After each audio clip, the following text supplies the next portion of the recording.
at which Donald Trump set this was the deadline that he'd set, 8 p.m. in Eastern time, when all hell would break loose if the Iranians didn't open up the Strait of Hormuz, and various other movable demands that he made. So first of all, the president's post on social media, he said, based on conversations with Prime Minister Sharif and Field Marshal Munir of Pakistan, and wherein they requested I hold off the destructive force being sent tonight to Iran, and subject to the Islamic Republic of Iran agreeing to the complete, immediate and safe opening of the Strait of Hormuz, I agree to suspend the bombing and attack of Iran for a period of 2 weeks.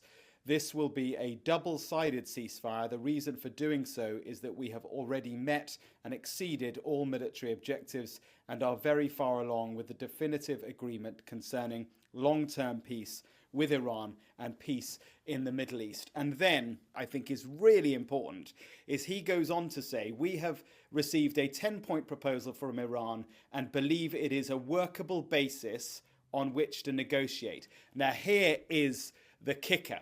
That 10-point proposal from Iran has been outlined in a statement I'll give you in a minute by the Iranian National Security Council. It's basically all of Iran's maximalist demands, including the fact that all American troops should withdraw from their bases across the Middle East. There's no way America's ever going to agree to that.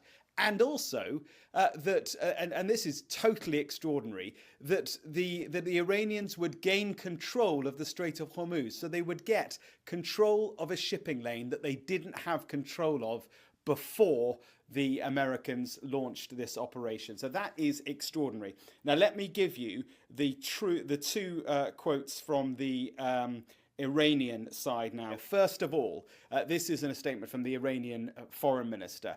If attacks against Iran are halted, he says, our powerful armed forces will cease their defensive operations for a period of 2 weeks. Safe passage through the Strait of Hormuz will be possible via coordination with Iran's armed forces and with due consideration of technical limitations. Not quite sure what that last bit means, but for the sake of the oil market, that statement there is good news. The Strait of Hormuz will open for a period of 2 weeks. That's good news. Then take a look at the small print, if you like, which is from Iran's Supreme National Security Council. This is the really interesting bit. It says, Iran, while rejecting all proposals presented by the enemy, that's America, drafted a 10-point plan and submitted it to the American side through Pakistan. That, incidentally, is the 10-point plan that Trump just referenced. This plan emphasizes key points, such as the controlled passage through the Strait of Hormuz, coordinated with Iran's armed forces, granting Iran a unique economic, geopolitical position. So just to reiterate, what appears to have happened is that the American president, the White House, has agreed to all of Iran's maximalist demands as part of a 10-point proposal, and they are happy, the Americans, Trump, to go into that proposal with those demands in place. Now, who knows what will happen in 2 weeks' time?